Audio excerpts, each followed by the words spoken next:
Merci à ceux qui viennent de loin. Donc notre thème de la journée, c'était, comme je vous l'ai dit ce matin, le thème de la destruction de l'économie en France. Mais la destruction de l'économie, ce n'est pas une affaire de patron. Ce n'est pas une affaire d'artisans commerçants. C'est l'affaire de tout le monde. Parce que les syndicats ont eu cette mauvaise idée de monter la classe ouvrière contre le patronat. Or, il n'y a pas un patronat. Il y a des patronats. Et les petits artisans dont j'ai fait partie, artisans commerçants, on est beaucoup plus proche du monde ouvrier que des gros patrons qui ont été les financiers du fascisme.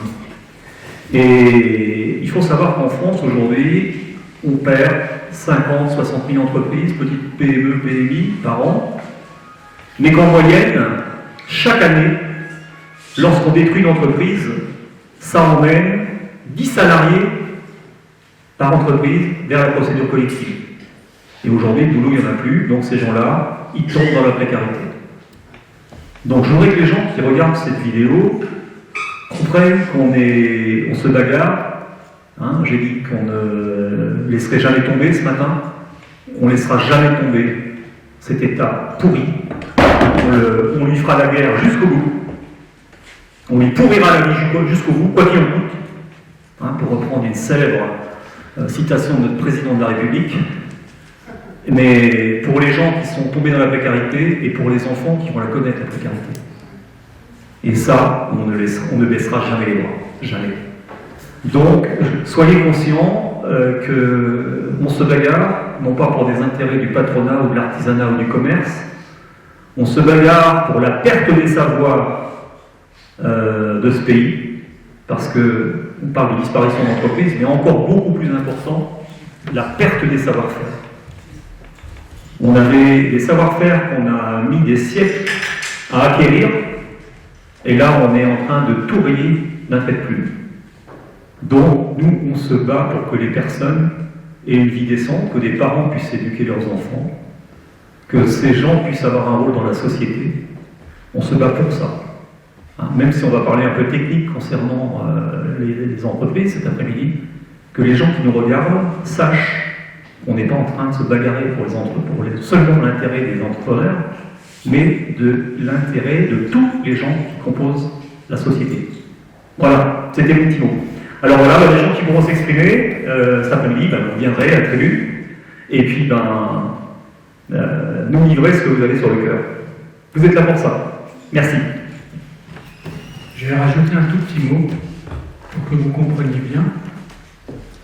Quand il est en train de dire qu'on est en train de perdre un savoir-faire, c'est pour ça que vous êtes là.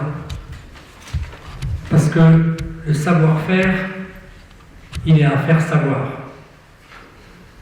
Et c'est vous qui allez le faire savoir. Merci.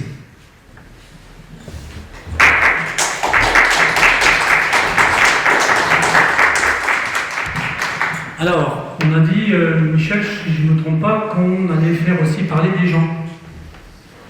Mais quand je dis des gens, c'est la nouvelle technologie. On ne dit plus un homme ou une femme. On dit des gens. Ça sera après des genres. Ouais, des genres de gens. Donc on supprime... Personne, pardon? C'est personne. 1, 2. Ah ben ça dépend. Avant ça s'appelait papa, maman, le père, la mère, maintenant c'est fini. Personne, 1, 2. Oui, le chiffre c'est mieux en fait. On est en train de tout numériser, monsieur, donc c'est normal. Il n'y a aucune raison que ça ne continue pas. Bon, on avait dit qu'on donnerait la parole à certaines personnes. Je vois un monsieur là, qui s'appelle Fernand, qui avait aussi des choses à dire. Je vois une dame là qui s'appelle Claire aussi, qui avait des choses à dire. Des choses dans ce qu'on appelle une généralité. On essaye d'éviter de parler de son propre cas, mais de parler des dysfonctionnements qu'on voit dans une forme de globalité. C'est ça qui est important, d'accord? Même si le cas qu'on explique, il est exemplaire dans les choses que les gens doivent comprendre. Même si on a fait déjà des synthèses, tous les dysfonctionnements, comment ils s'enchaînent les uns avec les autres. Tout ce qui se passe à un endroit est lié avec les autres. Il n'y a rien qui dissonne sans que ça soit attaché à autre chose. D'accord? Donc, alors on connaît bien son affaire, on est souvent noyé par sa propre affaire, pour ne pas dire englouti, hein, parce qu'on l'a subi. Dans ceux qui la subissent, il y a ceux qui arrivent à en tirer, on va dire, une forme de vérité pour pouvoir l'expliquer aux autres. Et puis il y a tous ceux qui ne supportent plus leur affaire, qui sont déjà montés là-haut. D'accord? Il faut le comprendre, que ce soit dans le monde agricole, que ce soit dans le monde entrepreneurial, peu importe. Quand ils peuvent tuer quelqu'un, ils le tuent. Soit par maladie, soit par élimination directe. Je pense à plusieurs copains, des gens qui dénoncent. J'ai donné un ami qui est tombé du 6e étage en Suisse il n'y a pas longtemps. C'est pas la peine que je donne son nom. Il était pianiste. D'accord? Il paraît qu'il est tombé. Il n'est pas forcément que tombé, on l'a peut-être poussé. Mais des gens comme ça, il y en a plein. Vous avez peut-être entendu parler des gens comme Claire Sévrac. C'est pas la peine qu'on parle d'elle. Vous voyez bien qu'il y a un moment donné, quand vous avez ce qu'on appelle des lanceurs d'alerte, qui ont des messages importants à faire circuler, des choses à démontrer, des choses à dévoiler, ça peut se retourner sur la personne qui dit la vérité. Et ça, il ne faut jamais l'oublier. Donc ce qu'il faut surtout avoir dans la tête, c'est de passer de maillon en maillon. Pas sortir toute la vérité d'un seul coup. Faire avancer les choses et montrer que toutes les choses qui se passent, elles sont liées les unes avec les autres. Alors Fernand, tu avais un petit sujet à dire ou à développer? Tu as envie de prendre la parole quand tu viens, on va monter l'escalier. Si vous avez une chose particulière à révéler, à dire, pour qu'on l'entende et qu'on le saisisse. Parce que derrière, même si le nombre aurait pu être supérieur, le but c'est de capter des images pour pouvoir après les diffuser, les rediffuser, les partager. Alors moi je vous ai dit, je ne sais pas si vous le savez, mais je travaille aussi pour une web TV qui s'appelle TV ADP, qui est en partenariat avec une autre chaîne suisse qui s'appelle Agora TV. Je suis ami avec une TV du Maghreb sur les réseaux sociaux, qui est un grand patron d'entreprise. D'accord? Il avait une radio qui s'appelait Radio Vitamine dans le sud de la France. Je le salue bien bas. Et lui, il a aussi une web TV qui diffuse sur tout le Maghreb. Or, ces médias-là, maintenant, se sont associés à nous pour pouvoir diffuser tous les messages qu'on a à faire. Que ça touche le monde de l'enfance, le monde de la médecine, le monde des entreprises, il faut continuer de dénoncer. D'accord? Et vous êtes là aussi pour ça. Merci. Ouais. C'est bon, Oui, vas-y, tu veux. Bonjour mesdames, bonjour messieurs. Je vais me présenter. Mon nom est Voy, mon prénom Fernand, et je suis de la Haute-Savoie. Je vais être malheureusement dans l'obligation de vous parler un tout petit peu de deux dossiers. Mon dossier personnel et le dossier de l'État. Le plus important, bien sûr, c'est le dossier contre l'État. Mais dans mon dossier personnel, j'ai eu l'occasion, pour le constituer, de réunir des pièces qui ne sont vraiment pas en la faveur de l'institution judiciaire. Commençons par là. Ce qu'il faut savoir, c'est que l'institution judiciaire commerciale a été supprimée, je dis bien supprimée, par mégarde le 17 décembre 91, par la loi 91-1258. C'est-à-dire que le 17 décembre 91, nous n'avions plus d'institution judiciaire commerciale. Ceci est tellement vrai qu'ils s'en sont aperçus et ont dû, le législateur bien sûr, réinstaurer cette institution judiciaire, ce qu'ils ont fait par la loi 2001-420 du 15 mai 2001, et cette loi s'avère invalide. Pourquoi ? parce qu'ils ont restauré l'institution judiciaire à effet rétroactif. Or, l'article 2 du Code civil interdit toute loi rétroactive, ce qui est bien sûr confirmé par l'institution européenne.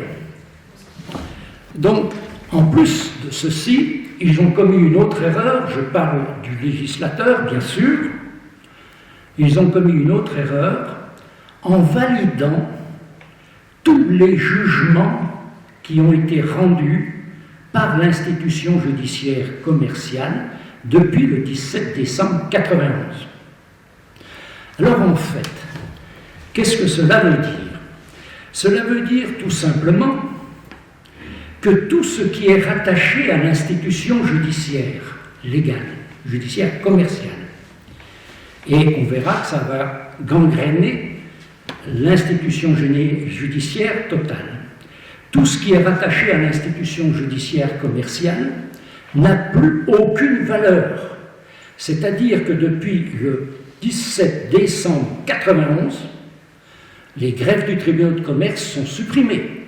Les écritures faites n'ont aucune valeur. Celui qui a vendu son entreprise le 18 décembre 1991, la vente n'est pas légale. Il en est toujours propriétaire. Comme celui qui a acquis un bien depuis le 17 décembre 1991, ceci, il n'en est pas propriétaire. Vous voyez jusqu'où ça mène. Il y a bien entendu également les textes du droit pénal qui s'appliquent. Pourquoi je dis ceci? Parce que le droit pénal dit tout simplement, dans son article 432, que toute personne qui fait opposition à l'application de la loi est passible de 5 ans de prison quand ce n'est pas suivi des faits, c'est porté à 10 ans quand c'est suivi des faits. Or, je présume que dans cette salle, il y a quand même des gens dont la mise en redressement et en liquidation judiciaire a été consommée. Ce qui veut dire que ça a été suivi des faits. Ce qui revient à dire que les greffes des tribunaux, mais les procureurs qui ont requis devant les tribunaux de commerce, les magistrats, c'est-à-dire les juges consulaires, ensuite nous avons les administrateurs et les liquidateurs judiciaires. Toutes ces personnes n'ont plus aucun titre légal. C'est une usurpation de fonction. Il faut le savoir. De plus, bien entendu, toutes les décisions qui ont été portées en cour d'appel, les magistrats de cour d'appel devaient dire que le droit n'avait pas été respecté. Ils ne l'ont pas fait. Ils deviennent complices de droit, de fait. Tout comme les magistrats de cour de cassation. Alors, ceci a amené énormément d'abus. Toutes les banques, par exemple, qui ont utilisé les garanties qu'ils avaient sur les personnes mises en difficulté et qui se sont servis du jugement d'origine, c'est-à-dire du jugement de tribunaux de commerce, ces jugements sont non valables, les biens ont été saisis, vendus, en toute illégalité. En toute illégalité. Les poursuites qu'ils continuent à faire sur les cautions sont illégales et non recevables.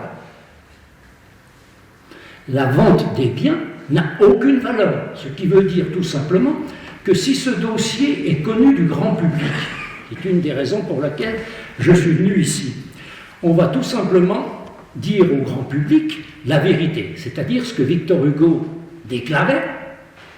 Victor Hugo a dit à l'époque, vous avez la force, nous on a le droit.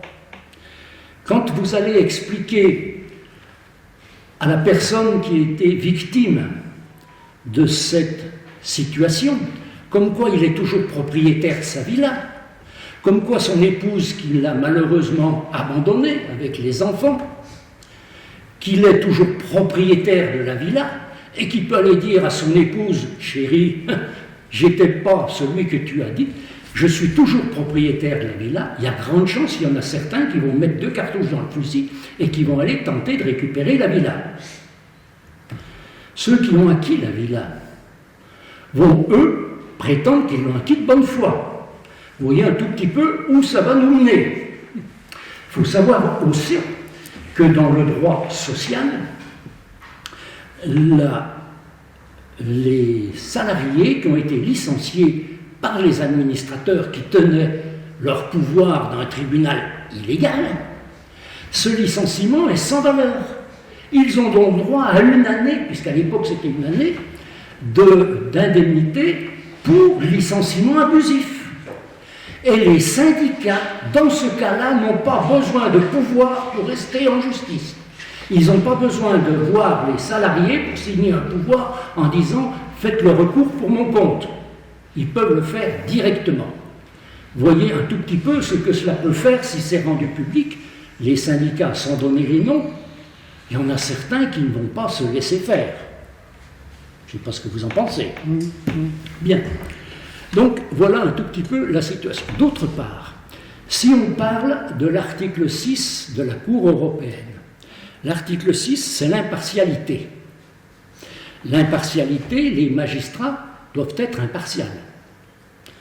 Or, ils ne le sont pas, puisqu'ils ont, en tant que procureurs, requis devant les tribunaux de commerce. Pour les magistrats de cour d'appel, ils se devaient de faire appel, tout comme les procureurs qui devaient faire appel des décisions rendues par ces tribunaux qui n'étaient pas compétents. Or, ils ne l'ont pas fait. Ils sont complices de fait.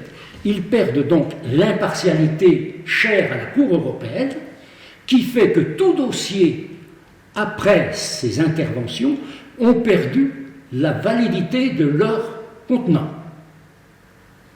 Vous voyez un petit peu ce que cela peut faire. La personne qui demain se trouve devant un tribunal et qui demande que l'on respecte ce droit, il va dire au procureur, vous avez été procureur il y a 15 ans à tel endroit, vous avez requis devant le tribunal de commerce, vous n'avez plus l'article 432-17, vous n'êtes plus en mesure d'exercer. Donc, dans ces conditions, nous n'avons plus de jurisprudence, nous n'avons plus de justice.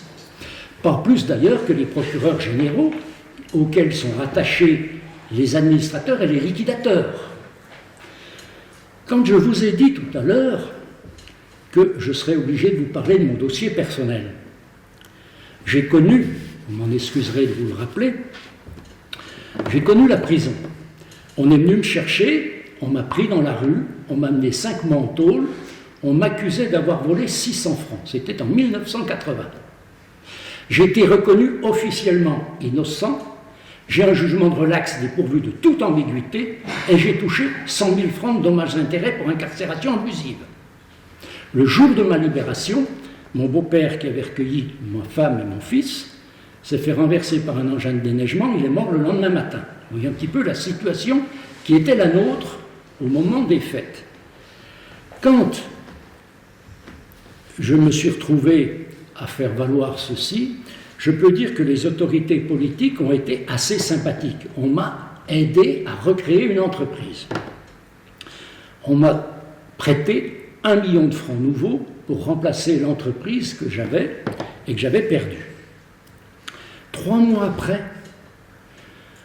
l'administrateur judiciaire a demandé la mise en redressement et en liquidation judiciaire de ma nouvelle entreprise parce que celle que j'avais quand j'étais en tôle qui a fermé, il y avait en époque, c'était avant la loi de 85 pour être précis, et une personne qui avait connu des difficultés ne pouvait plus réexercer dans les 5 ans qui suivent. On ne s'est pas occupé que j'étais innocent, on ne s'est pas occupé que j'avais un jugement de relax, le droit, c'est le droit. Donc, je me suis retrouvé dans cette situation. Et on ne s'est pas gêné, non seulement pour faire cette action, on m'a mis 5 fois en redressement judiciaire, 3 fois en faillite. C'est au cours de ces actions, et en ne comprenant pas trop pourquoi j'étais toujours condamné, j'ai cherché un petit peu, et avec un ami qui est dans la salle ici, j'ai réussi à me fournir la photocopie des chèques que les magistrats encaissaient à titre professionnel signés par les administrateurs judiciaires. Je les ai. J'ai déposé plainte en 97, plainte pénale. Eh bien, moi personnellement, on est venu me chercher 48 heures après, j'étais en tôle. On a mis exactement 17 ans pour instruire cette affaire. Quand je suis allé devant la Cour de justice de la Cour européenne, non, ça se passe très bien, c'était tout à fait normal. 17 ans, c'était tout à fait normal. J'ai donc été blackboulé. Alors, je ne vous en dirai pas plus. Si vous voulez en savoir plus, mon nom, vous le savez. Vous pouvez lire, et je pense qu'on aura l'occasion de développer tout ça. Ce n'est pas la peine de vous noyer sous tout. Ce qu'il faut savoir, c'est que dans les personnes qui ont perçu des chèques, il y avait notamment des magistrats qui sont en cours de cassation. Le mari est au Conseil constitutionnel, présidé par M. Debré. Sans dire, il n'a certainement pas lu le courrier que j'ai adressé. Venant d'un petit, ça n'a pas d'importance. J'ai donc alerté les autorités judiciaires. Je me suis quand même permis de délivrer une sommation au ministre de la Justice, Dupond-Moretti. Il n'a toujours pas répondu. Et pourquoi? J'ai fait délivrer un courrier par un avocat étranger. Bien entendu, il n'a pas répondu. Tout comme les présidents de la République, parce que depuis 1990, je dénonce ces dysfonctionnements. Eh bien, c'est lettre morte. Alors aujourd'hui, pour faire court, qu'est-ce que l'on peut faire pour mettre un terme à tout ceci, si vous souhaitez qu'il est nécessaire de mettre un terme? Nous devons passer par la juridiction étrangère. Parce qu'en France, nous n'aurons jamais raison, puisque la justice, dans ce cas-là, est juge et partie. Et l'avantage que je présente, excusez, ce n'est pas de l'orgueil, comme j'ai épuisé toutes les voies de droit en France, j'ai la possibilité, étant donné que j'ai actionné en 97 par des plaintes pénales avec constitution de partie civile, dont 2 ont été classées sans suite, la 3e est restée 7 ans dans le tiroir du procureur de la République d'Annecy, et c'est quand Rachida Dati est venue en Haute-Savoie à la suite de ce terrible accident de car où il y a eu des morts des enfants, que je l'avais menacé, entre guillemets, sans méchanceté, de lui réserver, bien entendu, la primeur de ce qui se passait, que le dossier a été délocalisé à Lyon. Il a été délocalisé à Lyon, et qu'est-ce qui s'est passé? Eh bien, on a confié une enquête à l'IGS. Et l'IGS, dans son enquête, a indiqué que les magistrats avaient très bien fait leur travail, bien qu'ils aient touché de l'argent, mais ça n'avait pas changé leur jugement. Et ils avaient très bien fait leur travail. Alors la question que je vais vous poser, que tout le monde peut se poser, étant donné que le 17 décembre 1991, les tribunaux de commerce étaient supprimés, que moi j'ai déposé plainte en 1997, vous me suivez? Les magistrats que je dénonçais et dont laquelle j'ai encore la photocopie des chèques, qui siégeaient dans des tribunaux qui n'existaient plus, est-ce qu'ils travaillaient bien? C'est la question qu'il faut que je vous pose. Est-ce que c'était très bien? Parce que quand on est à l'IGS et qu'on est capable de travestir la vérité dans ce domaine-là, ça devient grave. Parce qu'à partir de ce moment-là, toute personne qui a les moyens peut acheter son juge. Si vous savez que vous pouvez... Alors, dans le dossier que j'ai constitué, et je parlerai un petit peu après des dossiers qui m'ont été amenés, notamment celui d'un ami qui est dans la salle. Dans les dossiers que j'ai constitués, j'ai pu réunir les preuves, outre les chèques, que des administrateurs faisaient partir des fonds qu'ils avaient reçus dans les pays étrangers via 2 banques, une de Genève et une de, je crois que c'est pas en Belgique, au Luxembourg. Quand on porte de telles accusations, il faut les vérifier, vous êtes bien d'accord, sinon c'est des poursuites pour dénonciation calomnieuse. J'ai donc averti la direction des impôts d'Annecy et de Grenoble. Ils sont venus, ils ont pris connaissance des dossiers, ils ont enquêté. Et j'ai pu revoir le directeur des impôts qui a fait cette enquête de la police des impôts, qui m'a dit: Vogne, avec ce qu'on a trouvé, on a rempli une valise. Moi j'ai dit: c'est bien. Mais il me dit: mais voilà, on a un petit problème. On nous a refusé les perquisitions.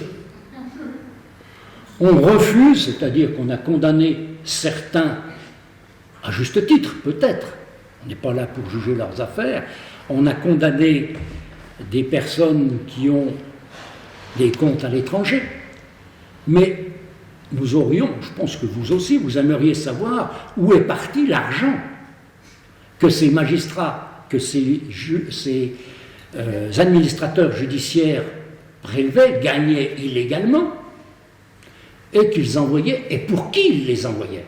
On ne sait pas. Dans les dossiers que l'on m'a transmis et autres, on s'aperçoit par exemple que vous avez un juge qui était président du tribunal du commerce à Annecy, qui a été président du tribunal du commerce à Annecy, et dont son épouse était avocate.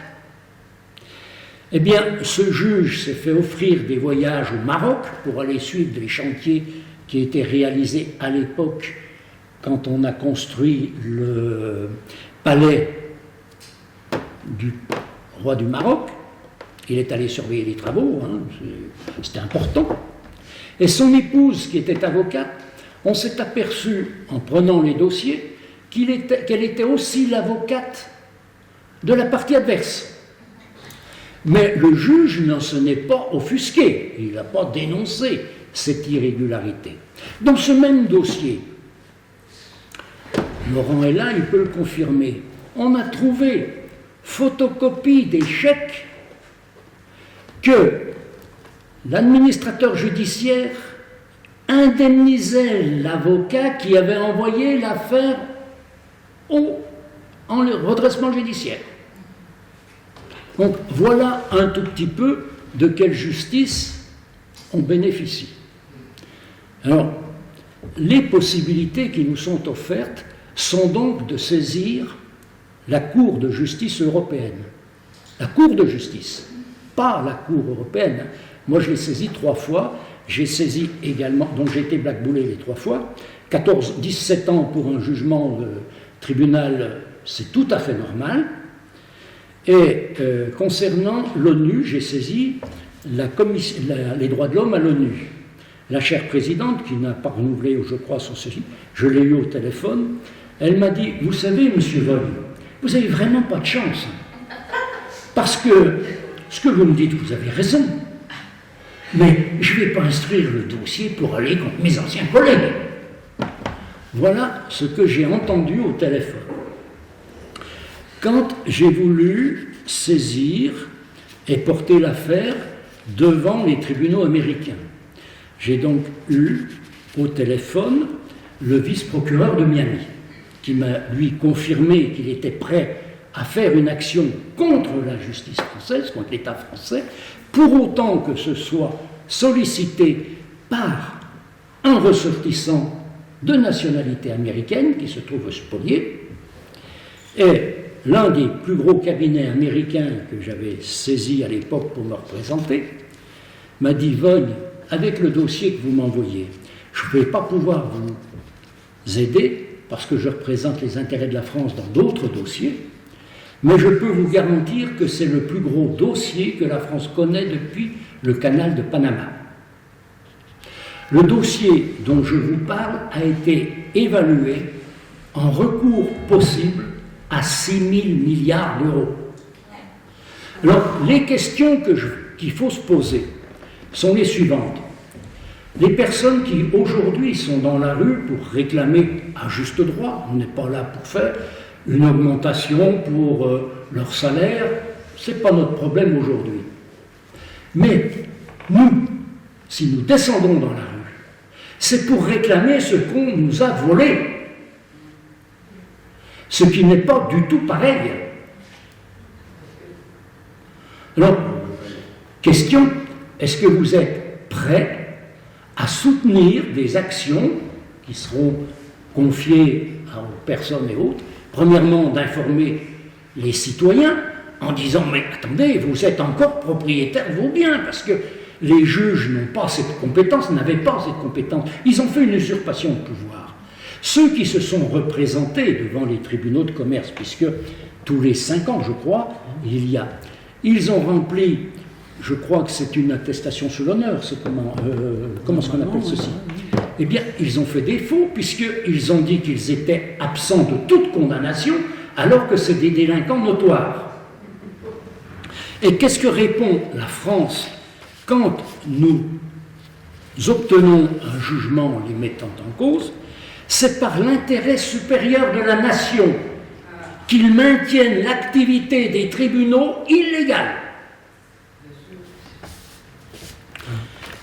Alors, je ne vais peut-être pas vous mobiliser plus longtemps, mais je pourrais également vous parler de ce qui a été défendu auprès du législateur par Madame Lebranchu, qui a été ministre de la Justice, et qui a annoncé que bien que la loi était refaite maintenant, les contentieux allaient arriver.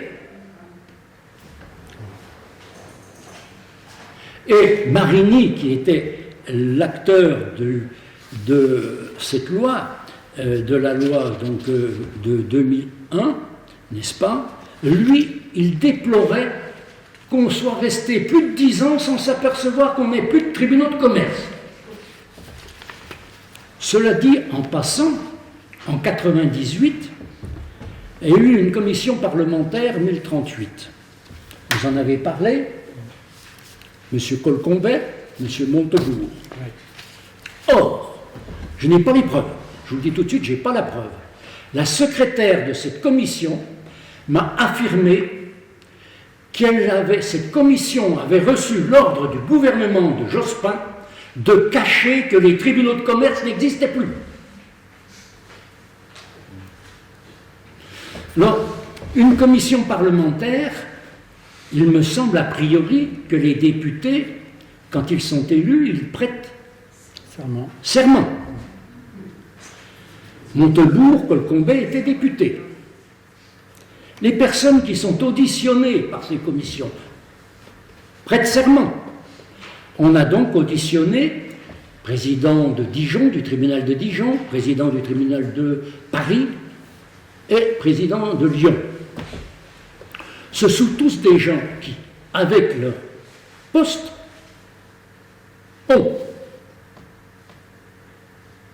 violé, puisqu'ils devaient dire le droit, ils ne l'ont pas dit. Voilà, messieurs, dames, tout ce que je peux vous dire. Je vous en dirai plus, bien sûr. Je vais quand même vous dire 2 mots sur ce qui m'avait emmené en prison, parce que c'est important, vous pourrez le voir sur la presse. J'avais un cabinet d'assurance. L'une des compagnies pour qui je travaillais avait réalisé de mauvaises affaires. Et pour éviter une tarification autoritaire de l'État, elle a présenté un faux bilan. J'étais représentant des agents de cette compagnie. Je travaillais avec plusieurs compagnies. Or, étant donné que nous n'acceptions pas, puisqu'ils avaient mis la faute sur les agents, pour me faire taire, Ils ont donc déposé plainte contre moi pour abus de confiance, détournement de fonds. Quand je suis arrivé devant le juge d'instruction de Thonon-les-Bains, Pierre Bailly, pour ne pas le citer, ce monsieur m'a dit « La compagnie est sur informatique, l'ordinateur ne peut pas se tromper. » Nous étions en 1977.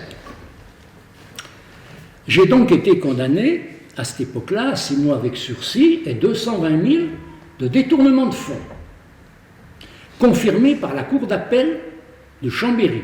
Tenez-vous bien. À l'époque, le pénal tenait le civil en état.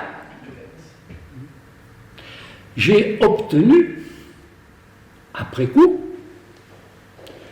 pour la deuxième compagnie, une expertise du cabinet.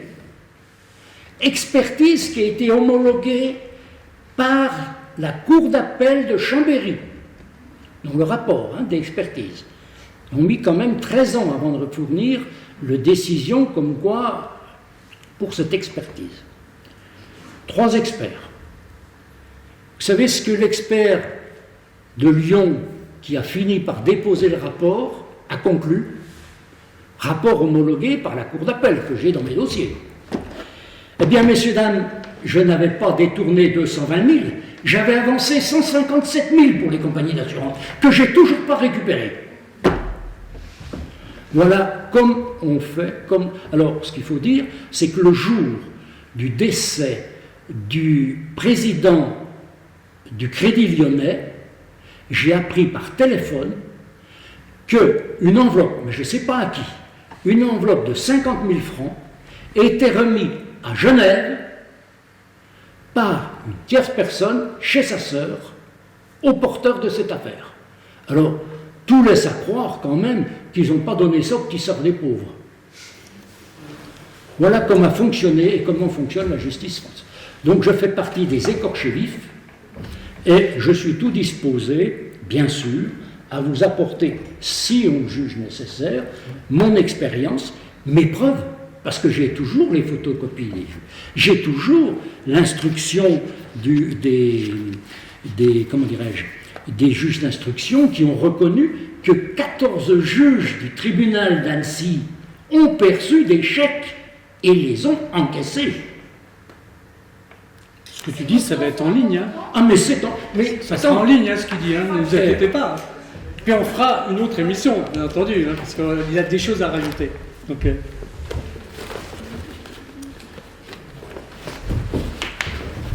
permettez une seconde, je vais vous montrer une pièce.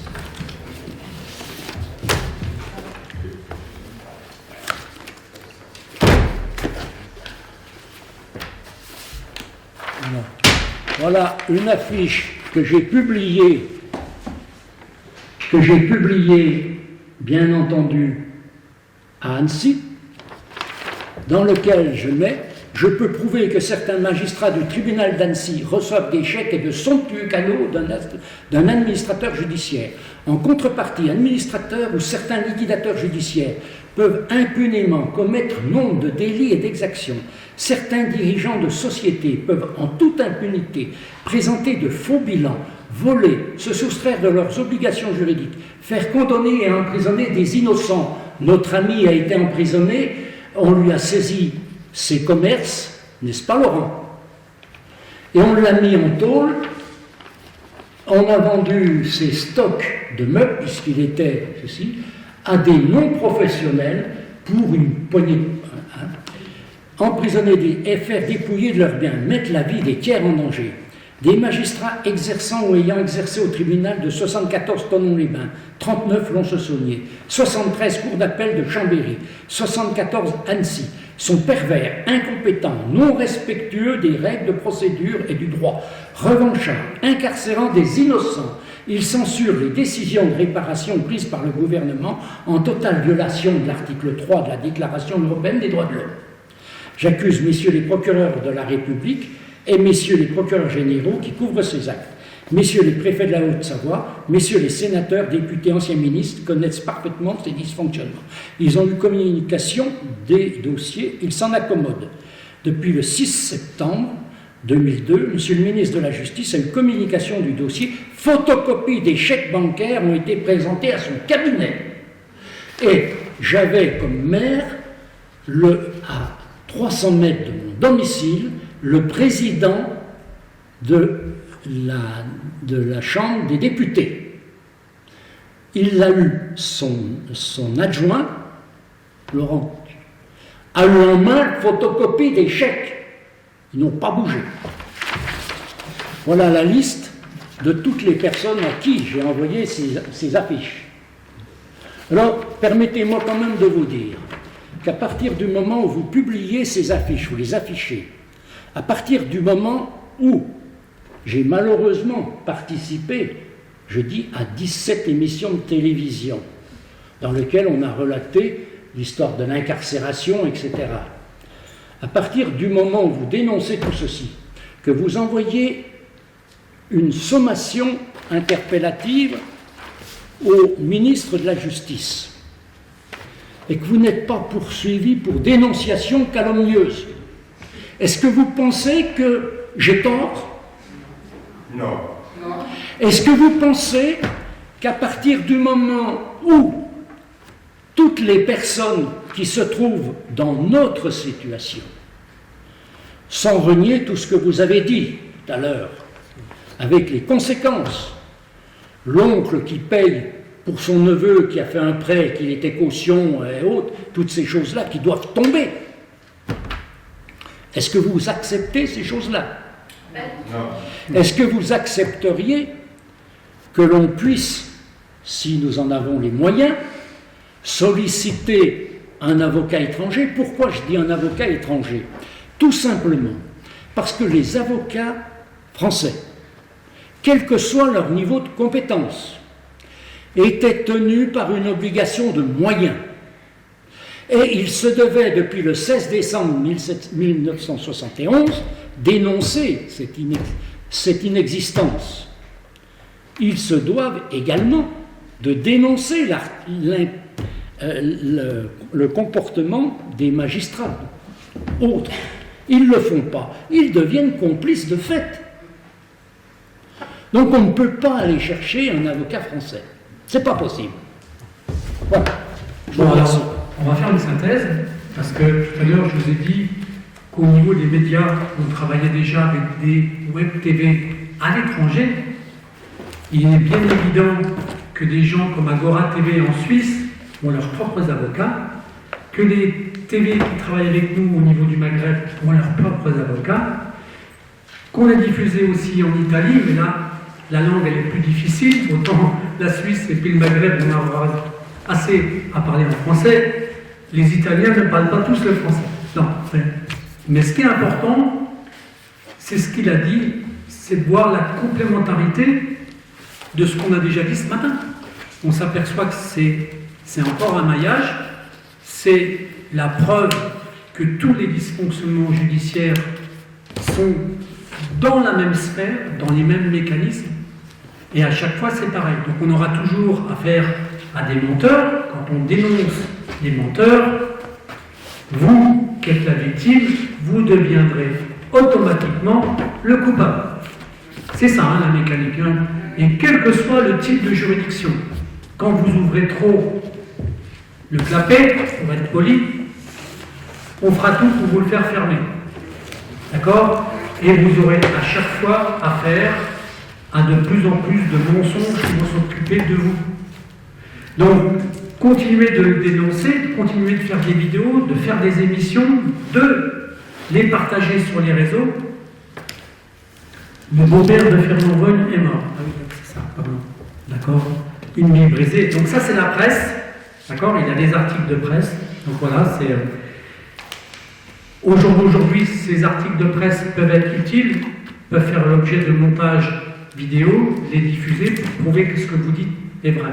Au même titre qu'un jour, quand vous avez un jugement sur lequel vous savez qu'il y a eu une escroquerie à jugement parce qu'il y a des mensonges dedans, vous avez le droit de séquencer ces jugements-là, de faire vos propres montages et après de faire des accusations. Quand vous les mettez en ligne, vous verrez que personne ne va déposer plainte contre vous. Bien au contraire. Par contre, ça fout une merde pas possible.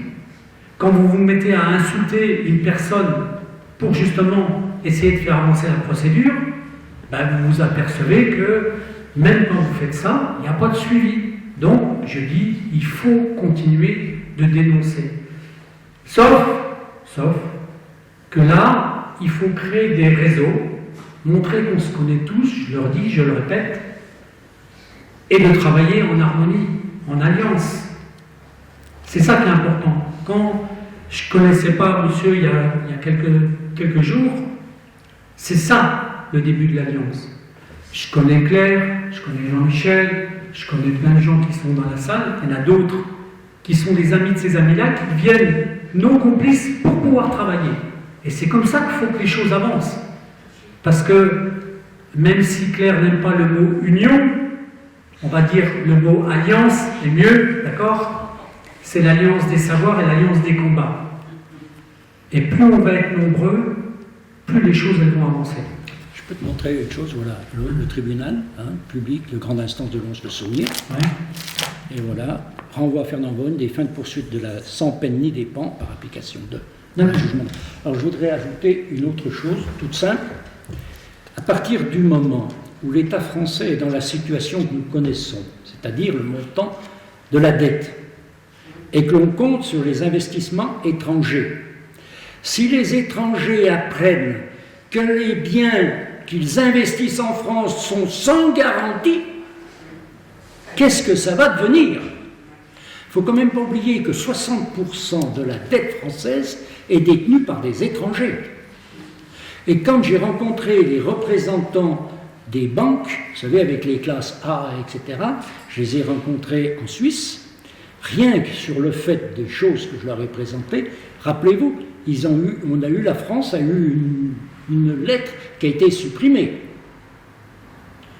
Donc, aujourd'hui, si c'est rendu public, la France, avec ses prêts actuellement, ne pourra plus emprunter. Elle sera exactement au même stade que la Grèce était il y a quelques années. Par contre, j'ai une solution. Bien sûr que oui. Vous le savez tous. Cette solution, elle est très simple. La dette française, à très court terme, elle n'existera plus. Elle va disparaître. On fera exactement ce qu'on a fait avec des pays comme l'Argentine. Quand on a envie de faire disparaître une dette, c'est très simple. On revient au système qu'on avait avant. 1972, souvenez-vous, quand on venait de passer 30 années de progression, les 30 années folles de la progression, qu'est-ce qu'ils ont fait, les présidents de la République qui sortaient de la banque Rothschild, qui sont devenus présidents de la République? Ils ont empêché notre propre Banque de France qui finançait notre pays de continuer de financer notre pays. On a donc privatisé les emprunts d'État. Donc, le privé, il retournera au privé, ils vont s'asseoir sur leur dette, et le peuple reprendra le pouvoir de sa propre banque qui fera des prêts à son pays, à ses citoyens. C'est exactement le schéma qui va avoir. Donc, ne soyez pas inquiets quand on vous dit on a endetté nos enfants pour 30 ans ou 40 ans. Tout ça, ça va disparaître. Mais ça va disparaître si les gens le savent et le font savoir. Et ce genre d'informations qu'on donne, vous le savez tous. Qui c'est qui avait privatisé la banque? Et la dette est née à partir de là. Il n'y avait pas de dette auparavant. On empruntait, on payait l'emprunt, et hop, on repartait, on revenait à zéro, et ainsi de suite. Tu es d'accord avec moi, donc, ce que je dis ou... Hein? J'ai une question. Je peux? Oui, Claire, Monsieur Boigny. C'est Fernand, mon prénom. Fernand. Quand on a connu la paille des cachots, on s'appelle par son prénom. Ouais, vous avez raison. En fait, à propos de cette erreur qui a fait disparaître les tribunaux de commerce, oui. Le Sénat, en 2001 ou 2002, 2001, le 15 mai 2001. en 2002, il a dit, bon, Mais après tout, personne ne s'en est plaint. Tout à fait, tout à fait, tout à Et fait. donc, ça, c'est ça qui me travaille. C'est. Et puis, c'est formidable ce que vous expliquez là. C'est génial parce que vous êtes allé au bout du bout. Vous avez même des preuves que les mecs y touchent. Comment se fait-il que personne. J'ai rencontré un député.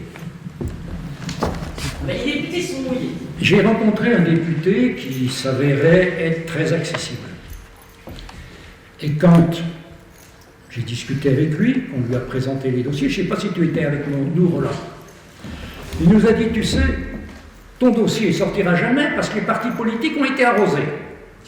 Il faut savoir que quand Badinter a pris le premier décret 1387 qui modifiait l'article 7 de la loi de 85, enfin pour ceux qui connaissent autres, c'est Defer qui s'est en opposé en disant à Mitterrand, on perd nos ressources.